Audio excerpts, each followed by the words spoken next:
Fluminense vai até Fortaleza enfrentar a equipe da casa no Estádio Castelão, precisando muito de uma vitória. O cenário não é favorável mesmo se vencer e todos os resultados colaborarem. O Fluminense segue na lanterna do Brasileirão, mas a reação tem que começar a alguma hora em algum lugar. Tomara que seja hoje. Tudo que você precisa saber sobre esse Fortaleza e Fluminense que acontece hoje no Castelão, você encontra aqui nesse vídeo de pré-jogo. Então roda a vinheta.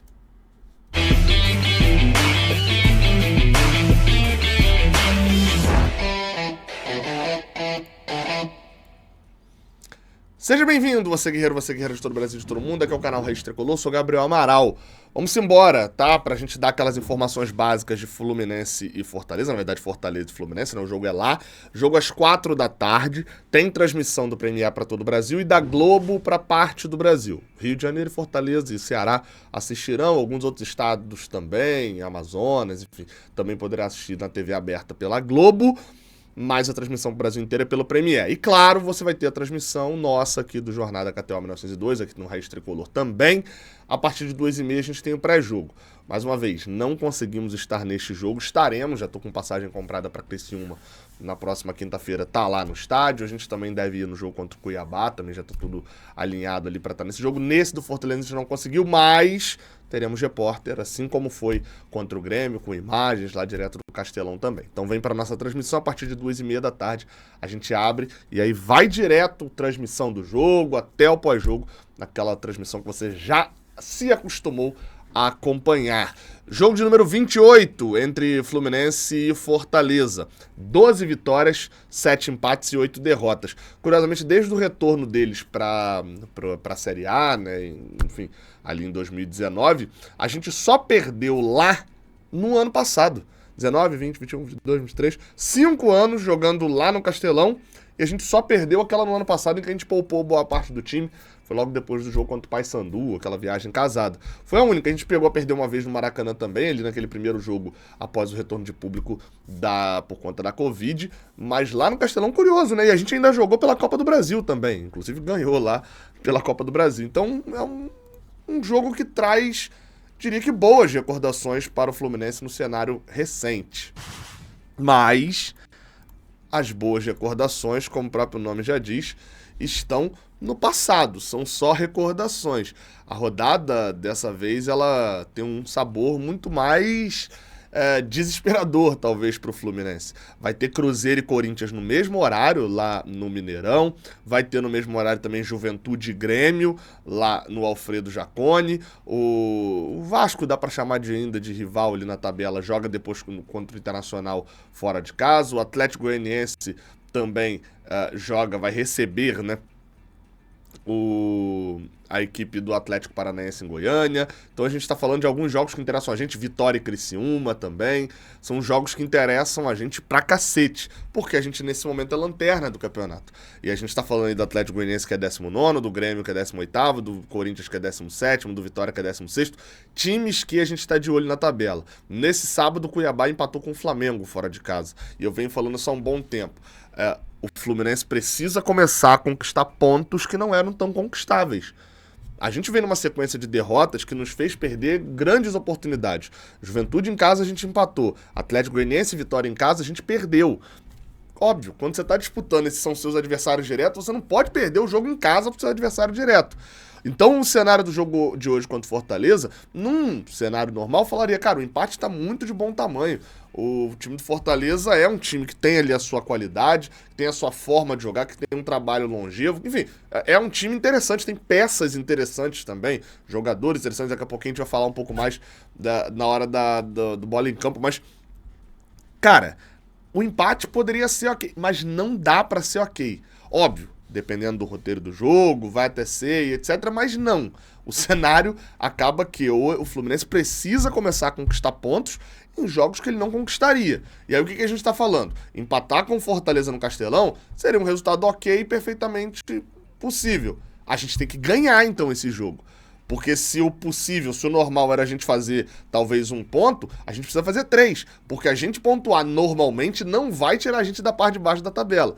O Cuiabá tá pontuando dessa maneira. Se a gente for olhar a rodada passada, o Grêmio por mais que tenha aquela pipocada bizarra, mas empatou com o Palmeiras. O Corinthians deu um jeito de ganhar em casa do Vitória. O Cuiabá, como eu falei, empatou com o Flamengo. O Vasco ganhou o próprio Fortaleza em casa. Esses times estão pontuando mais até do que em alguns casos se esperava. O Fluminense precisa fazer a mesma coisa hoje contra o Fortaleza, mesmo sabendo que não sai da lanterna.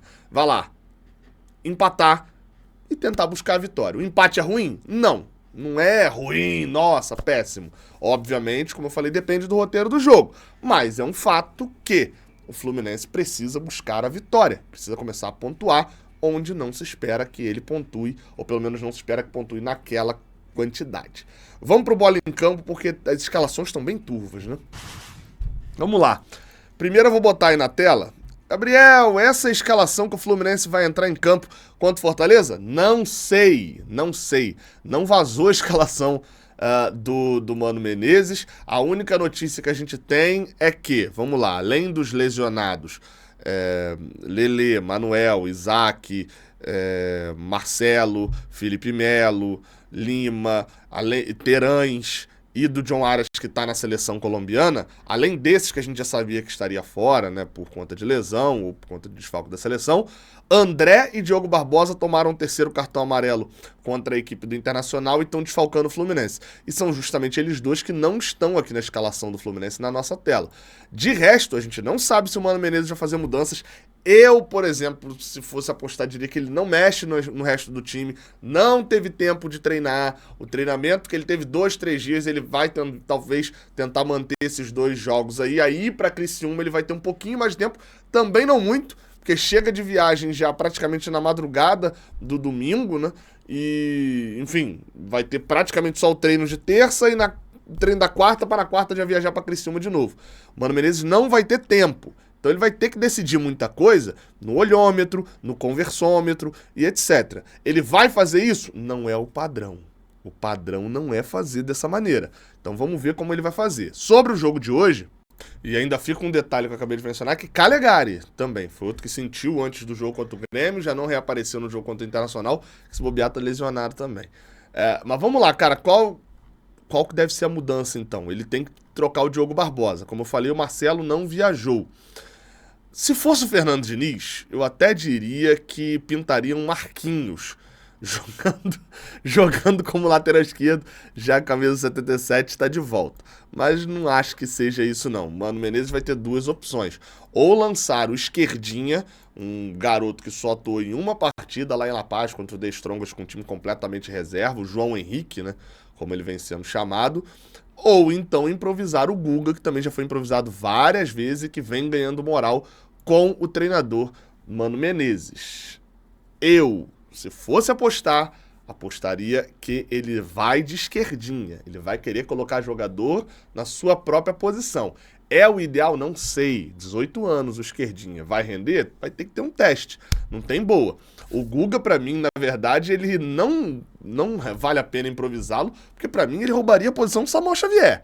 Mas vamos ver qual vai ser o olhar do Mano Menezes.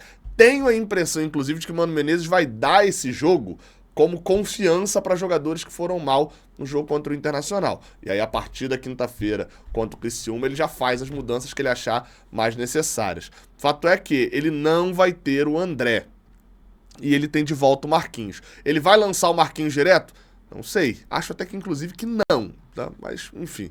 Na volância, ele vai ter a opção de escalar o Gabriel Pires ou então a opção do Felipe Andrade.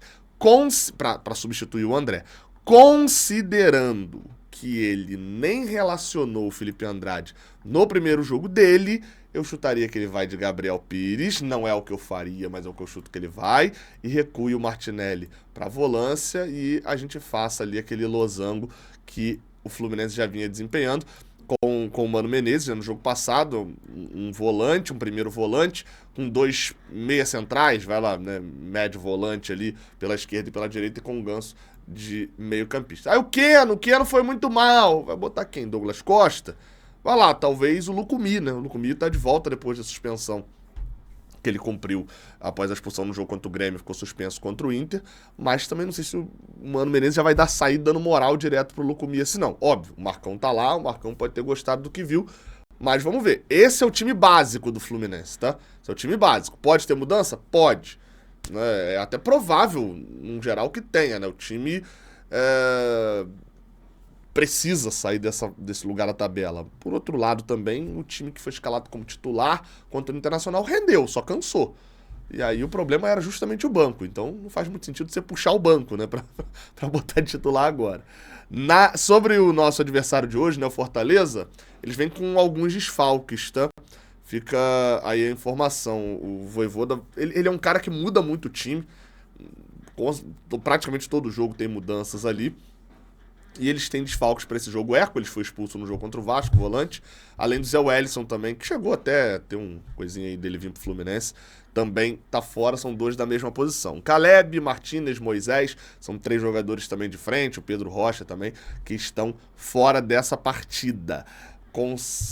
Porém, né, ao contrário disso, Iago Pikachu retorna e dá a opção de variação pro Fortaleza, cara. Essa é a provável escalação, com João Ricardo, Tinga, Brites, Cardona e Felipe Jonathan, Pedro Augusto, Lucas Sacha, Pochettino, Iago Pikachu, Breno Lopes e Lucero.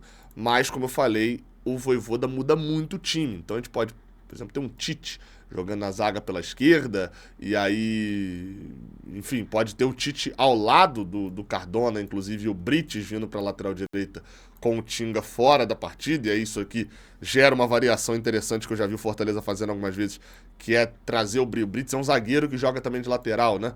E aí você adianta o Felipe Jonathan aqui, você cria uma espécie de 3-5-2, né?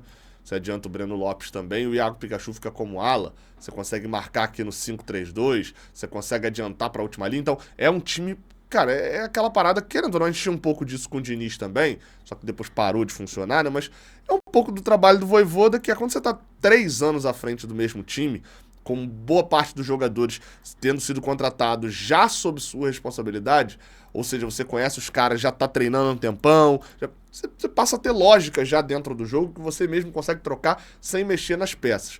No meio de campo, a gente pode ver também dentro desse jogo o Matheus Rossetto no lugar do Lucas Sacha, até do Pedro Augusto mesmo, e também quem voltou agora há pouco no jogo contra o Vasco, jogou alguns minutos e pode acabar jogando, é o Marinho. O Vojvoda usa muito esses atacantes de reservas, tem o Machuca também, que jogou contra a gente, era do União Santa Fé, né? Jogou aquela Sul-Americana de 2022, e tem o Renato Kaiser de centroavante, mas esse é a chance dele roubar a vaga do Lucero. É só se o Vojvoda for muito maluco. Ele é um pouco, mas acho que não nesse nível. Um dado interessante sobre o Fortaleza é que eles tomam metade dos gols, né? Na verdade 6 de 14 dos gols que eles levaram nesse Campeonato Brasileiro foram de bola aérea. Então o Fluminense tem que explorar bastante essa bola parada, principalmente nas subidas do Antônio Carlos e do Thiago Santos, e caso joguem Gabriel Pires e Ganso. No último jogo, isso foi uma negação da parte do Fluminense.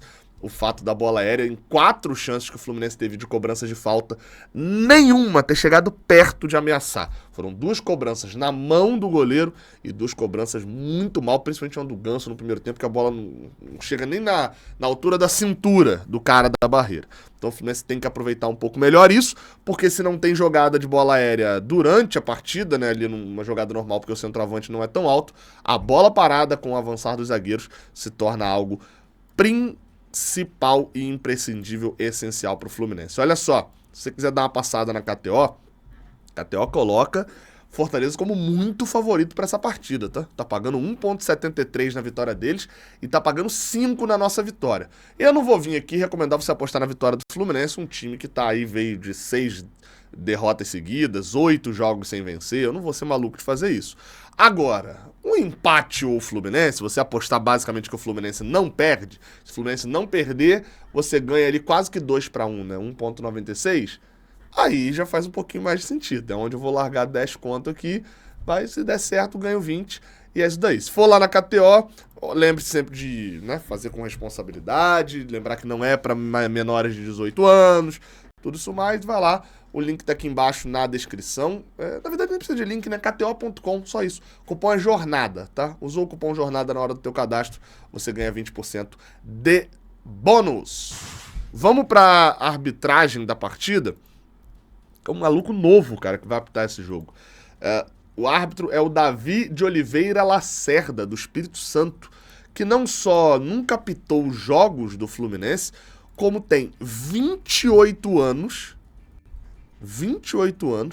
é do Espírito Santo, pouco apitou na Série A, é um árbitro bem inexperiente, ele apitou Palmeiras e Juventude, se eu não estou enganado, e assim, me pareceu um árbitro, eu até fui ver alguns relatos, porque eu bati o olho e lembrei um pouco disso, mas tinha ali uns relatos na internet de que ele tava querendo meio que se mostrar ali um árbitro que deixa o jogo correr, coisa que eu sempre reclamo.